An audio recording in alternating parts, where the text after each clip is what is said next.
Bonjour, je vais corriger l'exercice 3 du TD1. Voici l'énoncé. Donc c'est comme l'exercice 2, le système c'est le pendule simple.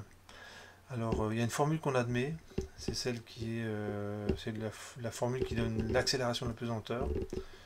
Donc c'est 4pi carré L sur T carré. Donc cette formule elle n'est vraie que pour les petites oscillations. Donc ça c'est important quand même. Cette formule n'est vraie que pour les petites oscillations du pendule. Donc petites oscillations, c'est inférieur à, on va dire inférieur à 10 degrés à peu près. Donc c'est pas énorme. L'exemple type d'un pendule de ce type-là, c'est les pendules, c'est les horloges de nos grands-mères. Donc le meuble, il fait 2 mètres de haut et vous avez un balancier qui oscille à l'intérieur. Et ça, c'est des petites oscillations. Le balancier fait 1 mètre de long à peu près, un peu plus. Et le déplacement, c'est quelques centimètres sur les côtés. Donc on arrive à des angles qui sont vraiment tout petits. Donc vous avez les mesures et l'idée c'est à partir de là, d'en déduire l'accélération de la pesanteur.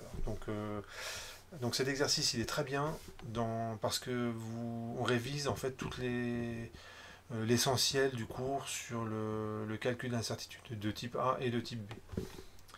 Donc les incertitudes de type A, c'est lorsque vous avez, je vais le marquer en rouge, c'est lorsque vous avez un grand nombre de mesures. Alors là, pour grand nombre, ça va se limiter à 3.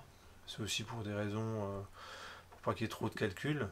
Mais en TP, je me rends compte qu'il y a une petite erreur, là, il y a 2 points. Pour limiter les calculs dans cet exercice, on prend que 3 mesures. Mais en TP, par exemple, si vous avez une mesure que vous devez obtenir très précisément, vous faites beaucoup plus de mesures que ça. Donc ça dépend un petit peu de votre motivation aussi. Si vous êtes très motivé pour avoir la valeur, vous faites plein de mesures. Si vous n'êtes pas très motivé, de fait, vous allez en faire moins. Donc, ici on en a 3. Ce qu'on peut calculer, c'est la moyenne. Donc la moyenne, c'est 2,24 plus 2,25 plus 2,23. Je divise par 3. Et donc là, sans la calculatrice, on voit tout de suite que ça fait 2,4. On n'oublie pas l'unité seconde. Je calcule maintenant le meilleur estimateur de l'incertitude type. Donc je prends la formule. Il y a 3 mesures. C'est 3. Ensuite je fais moins 1. Et je fais la somme entre chaque valeur obtenue et la moyenne. Alors ici ça fait 2,24. Je prends la première mesure. Je retire la moyenne. Donc je prends une autre couleur pour que ce soit un peu visuel. Bon, est-ce que c'est vraiment utile?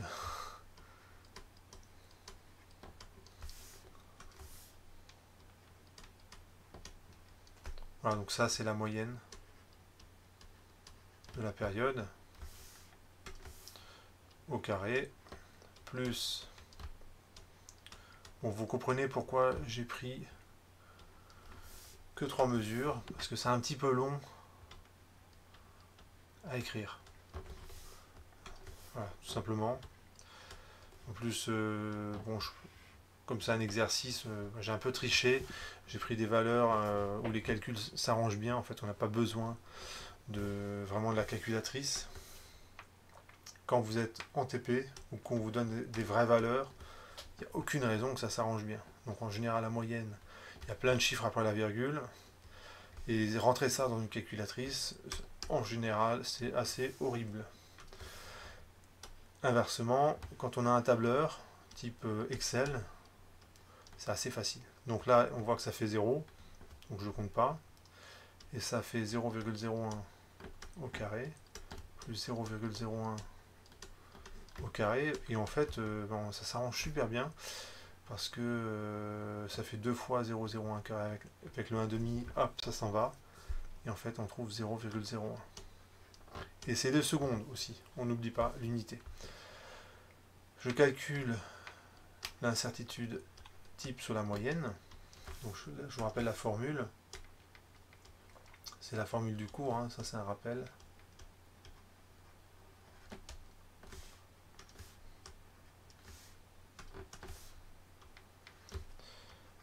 C'est l'incertitude sur la grandeur sur racine de n. Donc je l'applique dans le cas de cette variable, la période. Donc ça fait 0,01 divisé par racine de 3. Et j'en déduis enfin l'incertitude élargie. Et je vais prendre avec une confiance à 95%. Donc vous savez qu'il y a des coefficients, les coefficients de student, donc ça, qui ne sont pas à connaître. D'ailleurs, je ne sais pas ce que vaut T3, je vais regarder. Alors ils sont notés T3, il est possible que dans un autre document, ils soient notés autrement. Donc T3, U de T sur racine de 3. Hein, je peux l'écrire comme ça ou comme ça. Alors, je vais regarder très rapidement 4,3. 4,3. Donc 4,3 fois 0,01 sur racine de 3. Alors, ça fait quoi ça? Ça fait... Je vais faire environ 4,3 fois 0,01 divisé par racine de 3, c'est à peu près 1,7, 1,8. Ouais. Ça fait 0,025 à peu près. Et c'est des secondes, on n'oublie pas l'unité. Je me rends compte que j'ai pas fait l'application numérique. Enfin, ce qui m'intéresse en fait, c'est cette application numérique. C'est ce truc là qui est le plus intéressant. Donc finalement, j'ai la moyenne. Donc ce qui est vraiment intéressant, c'est ce truc là.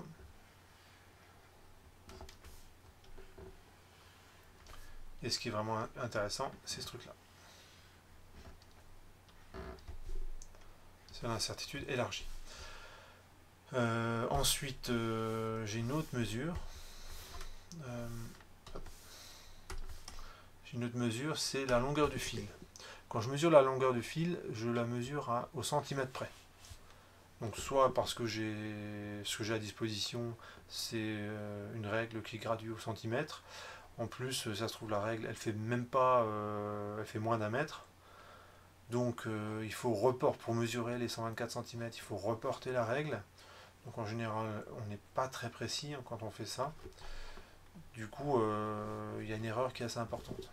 Et là, on a une incertitude de type B. Pourquoi? Parce que on fait une seule mesure. C'est une seule mesure. Et dans ce cas, l'incertitude type, en supposant qu'on a une loi uniforme, c'est-à-dire qu'on mesure au centimètre près, et c'est entre deux graduations, c'est une loi uniforme. Voilà.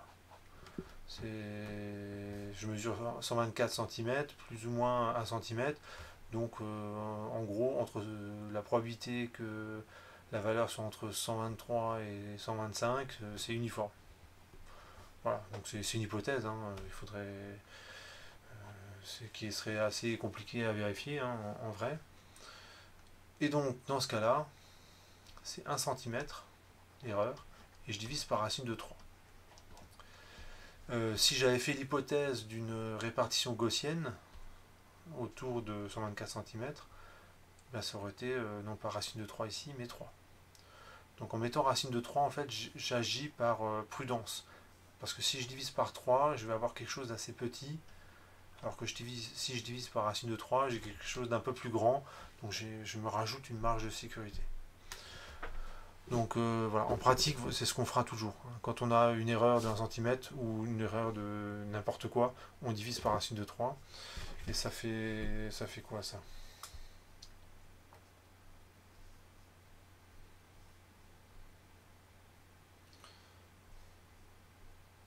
Alors, je fais le calcul. Je vais prendre 1,75 pour racine de 3. Donc ça fait 1 divisé par 1,75. Ça fait 0,57 cm que je vais arrondir à 0,6 cm. U de L, ben, je vais doubler ce truc là. Donc ça fait 2 fois U de L.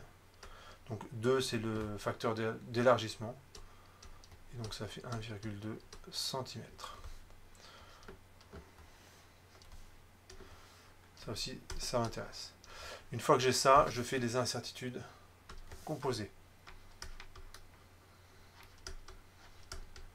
Donc là, je suis en train de passer en revue quasiment tout le poly.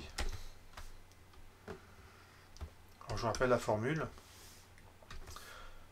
G, c'est, d'après l'énoncé, 4pi carré L sur T carré.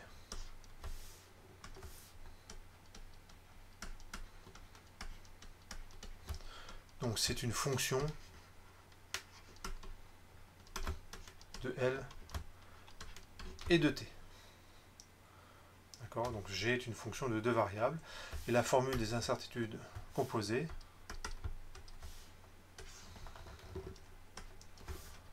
c'est la suivante. U de G. Alors dans le poly, la formule est donnée avec petit u. Alors si vous choisissez petit u ici, ce sera petit u dans la formule. Si vous choisissez grand U ici, ce sera grand U dans la formule. Donc c'est soit grand U partout, soit petit u partout. C'est d de G sur d de L. Donc je prends G, la fonction, l'accélération de la pesanteur, je la dérive partiellement par rapport à L, j'oublie pas de mettre au carré, U de L au carré, plus d de G sur d de T au carré, U de T au carré. Donc je vais commencer par calculer ce terme-là. Et je vous rappelle l'expression. G, c'est 4pi carré L sur T carré. Donc la dérivée partielle. Lorsqu'on dérive partiellement par rapport à L, il faut faire comme si T était une constante. Donc finalement, G est proportionnel à la longueur, d'après cette expression. Donc c'est comme si je dérivais une fonction, pour que vous fassiez le lien avec le cours de maths, c'est comme si je vous demandais de dériver a fois x, ou a c'est une constante, par rapport à x. Ben, c'est a, la dérivée. Donc ça fait 4pi carré sur t carré.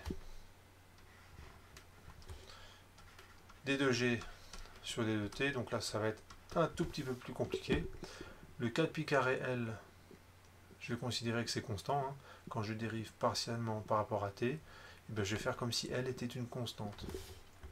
Donc ce que je vais faire, c'est que le 4pi carré L, comme c'est une constante multiplicative, je la recopie, et puis du coup je m'en occupe plus. Donc ce que je dois dériver, c'est 1 sur t carré.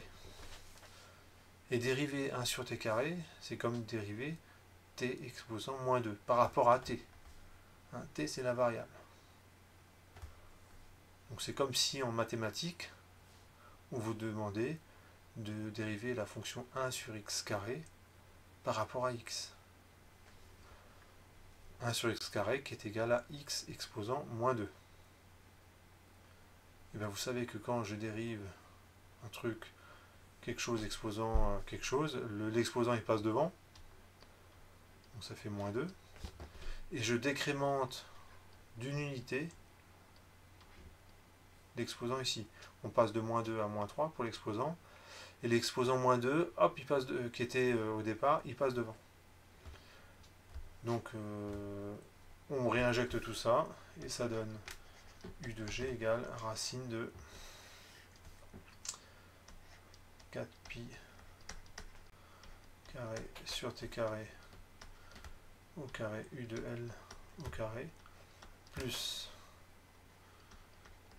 4pi carré L moins 2, bah du coup ça fait un 8.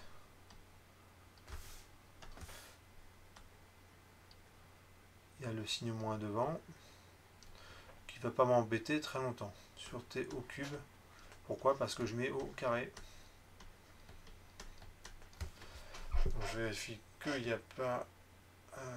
j'ai pas fait d'erreur. Normalement c'est bon. Donc je vais l'arranger un petit peu cette expression. Alors je l'arrange pour une raison simple. C'est que c'est un petit peu compliqué de mettre en œuvre l'application numérique. Alors en cours, j'avais déjà simplifié l'expression. Là, je vais essayer de faire encore mieux.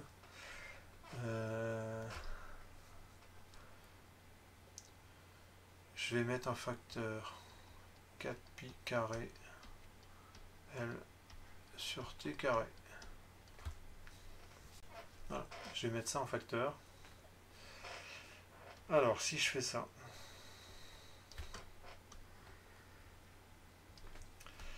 si je sors ça, ça veut dire qu'il y avait t puissance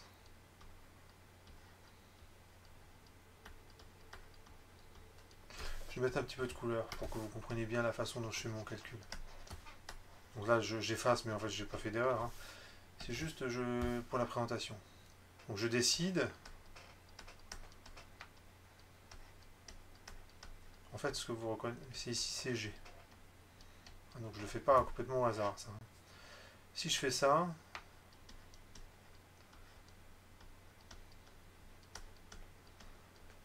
c'est une opération blanche.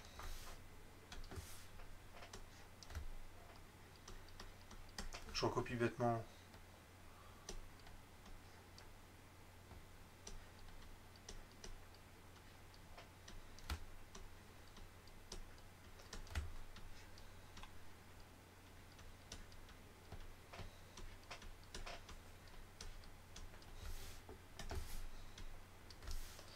Voilà, donc ça, bon, c'est un petit peu long à écrire. Hein. On fait attention au paraንthésage. Hein, donc là, ici, cette parenthèse, ici,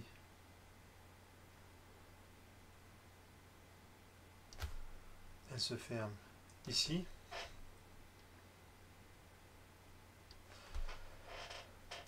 Ensuite, je vais distribuer ce truc-là dans cette parenthèse-là. Et normalement, ça va bien se simplifier. Si j'ai bien géré, du coup, plutôt que d'écrire ce gros truc-là, bah, je mets G. Racine. Alors, ce terme-là, ça fait du t puissance 4. Lorsque je vais multiplier ce terme-là avec ce terme-là, le t puissance 4 va simplifier. Très bien. Le 4pi carré au carré, le 4pi au carré se simplifie aussi. Donc, ce qui va me rester, en fait, c'est u de L au carré sur L au carré. C'est pas mal, ça. Parce que c'est vrai, j'ai troqué quand même un truc qui est assez compliqué contre un truc qui est beaucoup plus élégant. Ouais, on va dire élégant. En tout cas, plus simple, c'est évident. Ensuite, le 4pi carré, en fait, il y a un 2 que je mets de côté. Donc, il va me rester 4 ici. Donc, le 4pi carré s'en va. Et normalement, il me reste ceci. Que je dise pas de bêtises.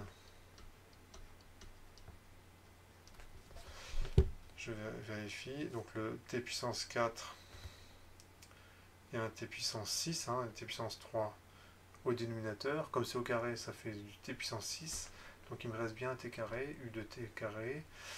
Le pi carré, les 4 pi carré se simplifient. Le L qui est là simplifie. Ouais, c'est ça. Et donc je vais appliquer cette formule-là. Il ne me reste plus qu'à faire l'application numérique.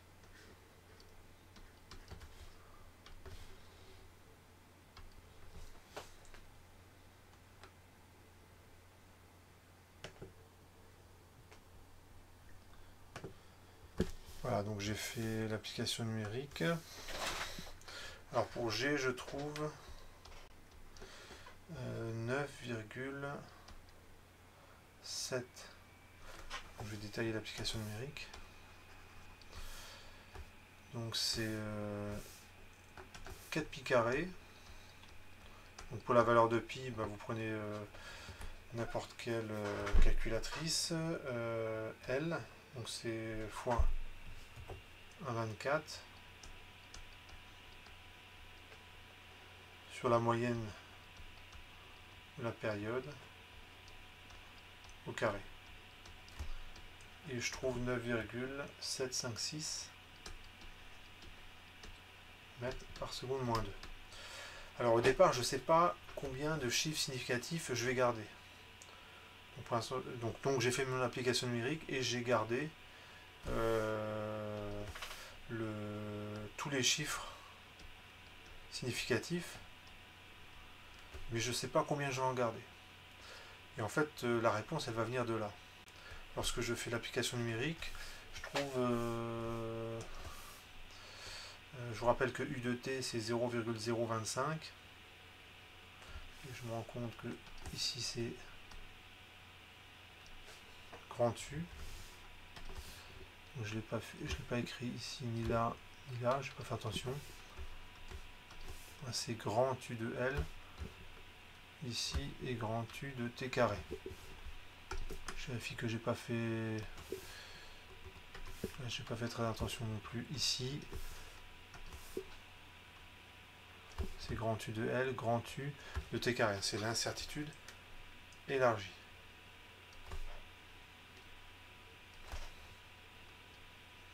Voilà.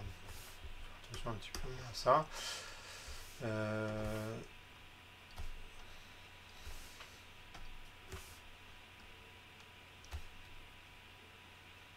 Grand U de T carré. En plus, c'est la moyenne. Bon. Les petites erreurs comme ça. Et ici, c'est la moyenne. Évidemment, quand vous avez fait plusieurs mesures, on a quand même normalement plus confiance dans la moyenne que dans chacune des valeurs prises séparément. Et je trouve 0,237. Et là aussi, ça a une unité, mètres, secondes, moins 2. Donc je rappelle, ça c'est 0,025, ça c'est 0,012 mètres, donc 1,2 cm qu'il faut mettre en mètres. Et donc ce paramètre-là, il y a une incertitude sur l'incertitude. C'est à peu près 10%. Donc 10%, ça veut dire que je peux l'arrondir à 0,24. Ce truc-là. Donc on va l'arrondir.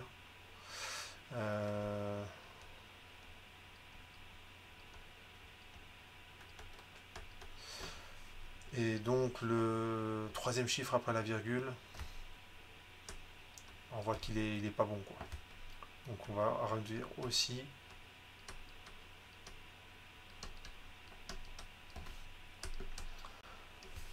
comme ceci. On voit aussi que même le deuxième chiffre après la virgule, bon, il est quand même, il n'est pas si bon que ça, hein. C'est l'erreur, l'incertitude élargie, c'est quand même 0,24. Donc déjà le premier chiffre après la virgule, on peut en discuter. Donc finalement G, ça appartient à l'intervalle 9,76 moins 0,24, 9,76 plus 0,24 mètres par seconde moins 2, avec une confiance à 95%.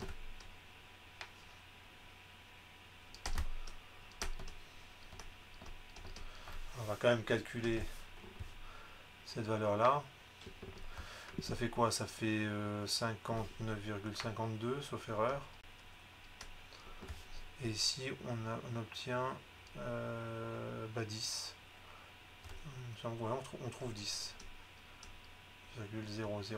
Effectivement, le 9,81 qu'on rencontre très souvent, hein, sachant que c'est une valeur moyenne sur la planète, est dans l'intervalle. Donc Donc c'est bon.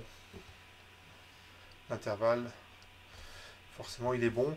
Après, il y a quand même 0,5 unités, hein. C'est un intervalle qui est quand même assez large. Donc finalement, la confiance de je pense qu'on a fait les calculs par excès de prudence. Certainement que les mesures étaient mieux que ça. euh, Parce que la largeur d'intervalle est quand même assez importante. Donc normalement, j'ai répondu à toutes les questions de cet exercice, sauf erreur. Déterminer l'intervalle de confiance à 95% pour la valeur de l'accélération de la pesanteur. Effectivement, j'ai répondu à la question. Donc voilà pour cet exercice.